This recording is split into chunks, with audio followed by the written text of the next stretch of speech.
Hello, welcome to my first video. I had a lot of fun making it, so I hope you like it. Let's go.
What is roof stacking? To put it in simple words, it consists of a controlled form of pre-placing foundations to manage having two layers close up together. Since Batsatwani made roof stacking a thing, and then Evil Words made it visible to the RAS community alongside, there's been a boom of bases exploring this method.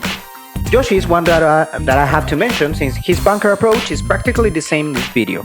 Be sure to give it a follow. In here we will see a side view of what we are going to build afterwards. I'm just going to show you how the stability bunkers work. To clarify the functionality of this approach, this rooftop bunker allows you to have two stability bunkers on the entrance of your main loot. Stability bunkers allow you to unlock your base from the inside by breaking just a brick wall or floor. Meanwhile, coming from the outside, in this case, you'll have to break one triangular HQM foundation. And if I ever make it to the top, I'll still stair. It's important to point that you'll have to upgrade your stair only to steel and not to HQM, since steel is the grade that won't leave any gaps under. One of the advantages of having a double layer is that it can be extended to the whole building, making it a real pain to raid from the top. Now that you are familiar with it, let's take a closer look.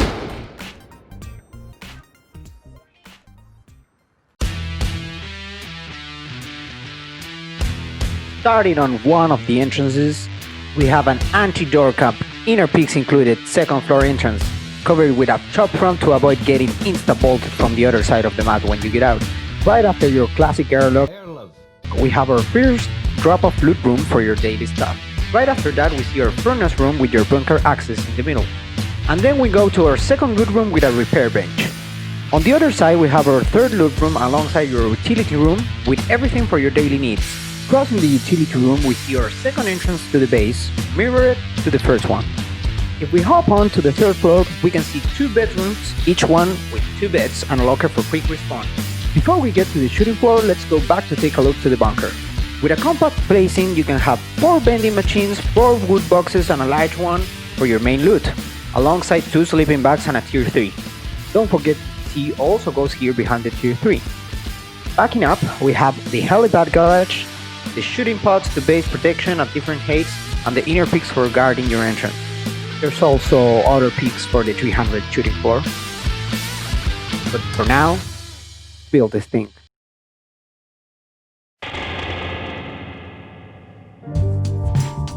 So, before you start, it's very important that you find a plain spot to build. When you do that, start by placing a triangular foundation aligned to a fixed angle using your compass as a guide. Place it really close to the floor, but not all the way down. Then, make a circle of triangle frames and delete the first one. You can place 2 half walls to help you to get stuck between them. That way you can place the central square. Again, using your compass up in the screen, align it to the opposite fixed angle and bring the foundation as close as you can to you, watching it to overlap with the existing foundation. Once this is placed, surround the square with triangle foundation. Now we go on to the perimeter. Start by placing 1 square foundation on one of the external triangles of your initial circle, and follow the following sequence. Once you're done with the sequence, you can repeat the sequence on the other side to complete the footprint. Square, triangle, square, triangle, triangle, square, triangle, triangle, square, and lastly, triangle, triangle. Make sure your roof stacking is okay by placing walls alongside the core. If you're good to go, proceed to upgrade to whatever you can afford at the moment. I'll use final grade for the sake of brevity.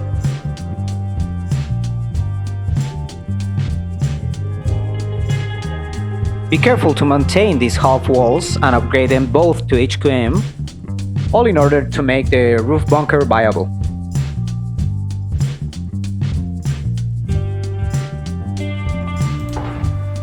On the inside, you can leave the central square to stone, since upgrading it won't affect the rate cost. I won't go too deep on the inside placing of deployables, since it comes to a matter of preference, but I'll often do it like this.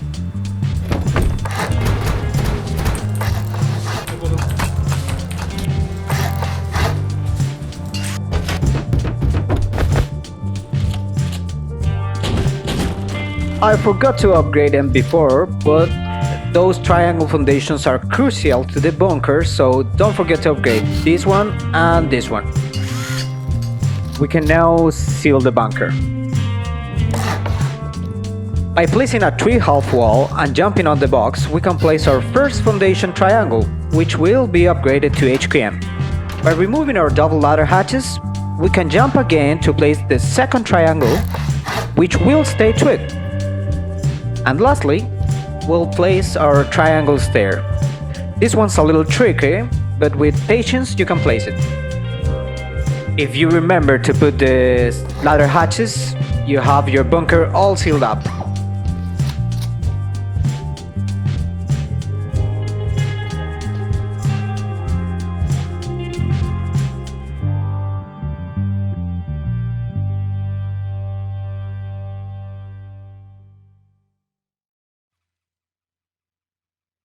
Well, we are far from done, so let's move. Let's make our main living space. Let's start by removing those foundations and upgrading the rest to metal. When we're done with that, we will surround the inside perimeter with metal walls and then give ourselves 2 ramps on the square foundation. Once we're up, we'll start to see the roof stacking advantages by double sealing the first floor. For now, let's seal the first floor with 1 layer only. It's important to do this because you have to put your stone frames first before putting the second layer, or otherwise it's going to be a real pain to put them.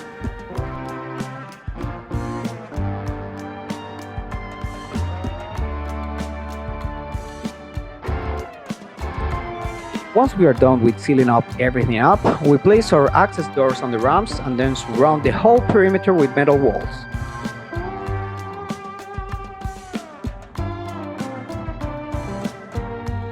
Closing it up with our standard airlock on each side, we place our inner separator for your future loot rooms.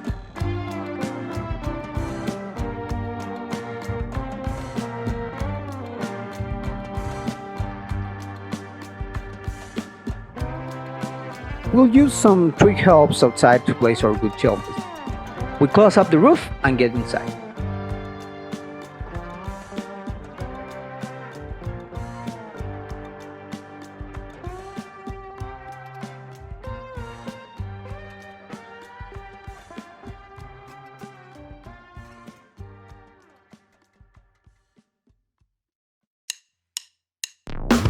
Inside, we'll place your access to our 3rd floor with a hatch. You can close up this floor, of course. There's no need to upgrade this shelf to stone since you'll need a stack of wood in your TC anyway.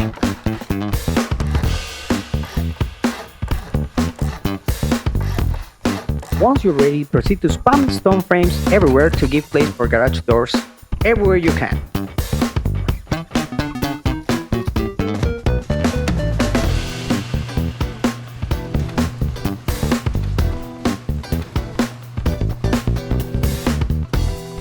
As I said before, deployables placement is up to you, but I recommend leaving the space for furnaces or lockers.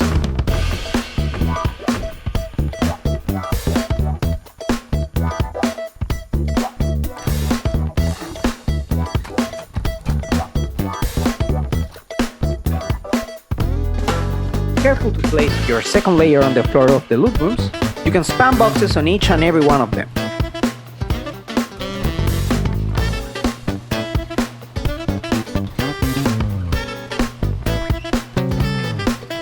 The last one, I prefer to use it as a utility room and leaving the central space empty make this floor really comfortable to walk through for duos, trios or even quads.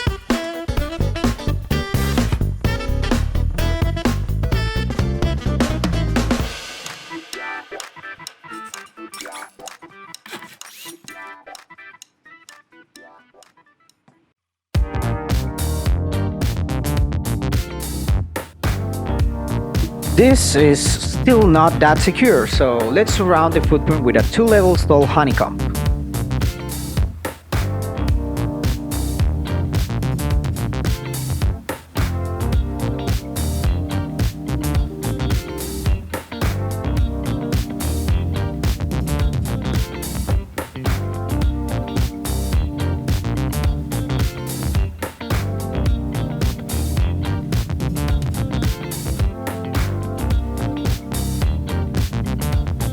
Once we are done with that, we'll get onto the roof to give shape to our helipad and peak downs. We'll leave the inner peaks down tweaked for now, meanwhile we close up our perimeter.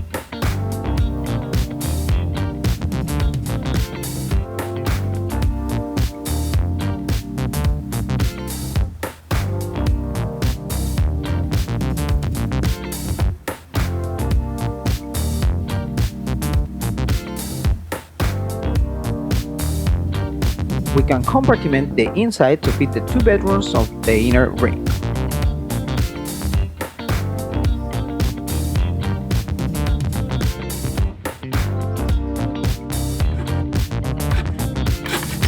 This floor I prefer to have sheet metal doors for fast movements that garage doors can't give you. Remember to place your second layer after placing the frames.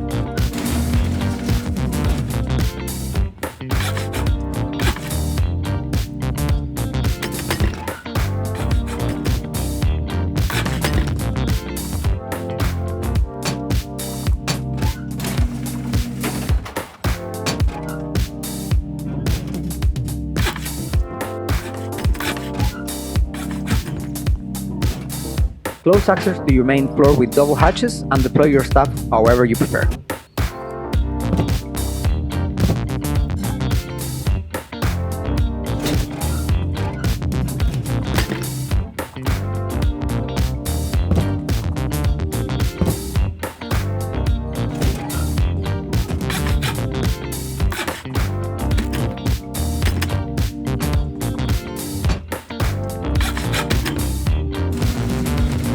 Once you're done with the inner circle, close up the roof.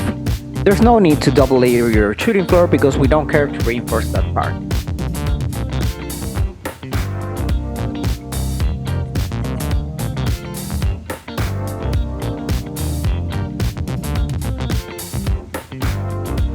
On each side of the shooting floor, you can place triangle stairs to pick from different angles and heights.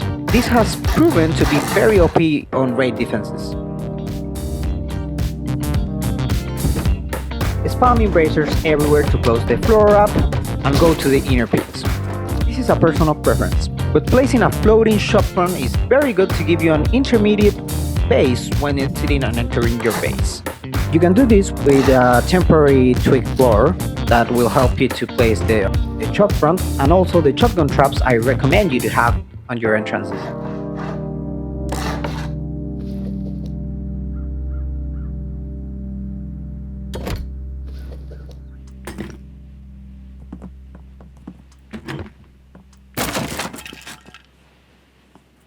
What's the deal, dude? Are we gonna blow this tree line or what? Let's raid it.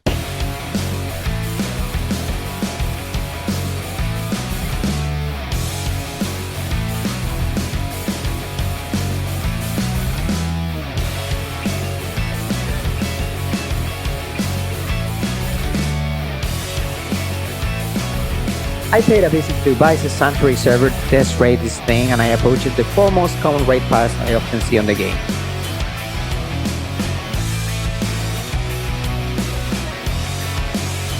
For the sake of honesty, I'm putting the 4 paths without any cuts so you can see where I went through.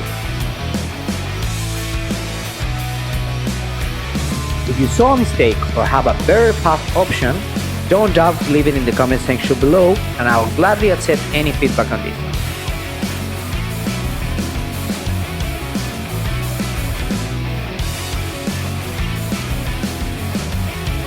As you can see, the roof path, that is the one on the lower left, is already the more expensive way possible. On the other side, combining door with foundation grade, the one on the upper left, assuming you know exactly where TC is located, will be the cheapest one possible.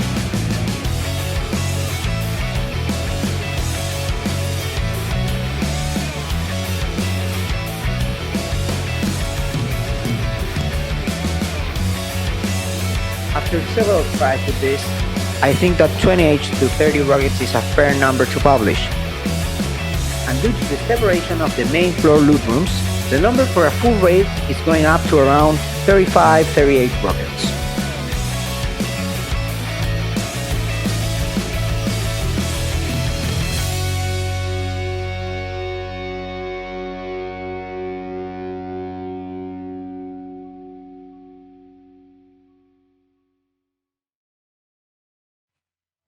Well, with that said, I think we have reached the end of the video.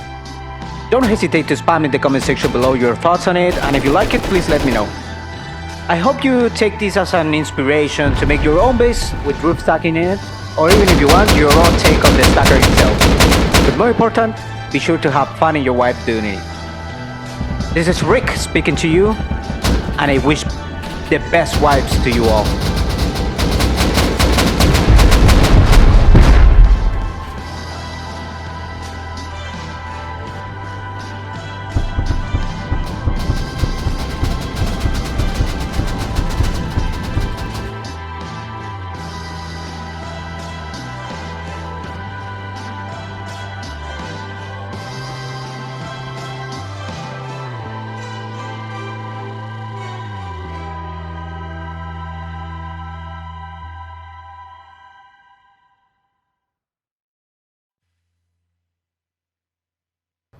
Hey, don't forget to like and subscribe the video if you like it.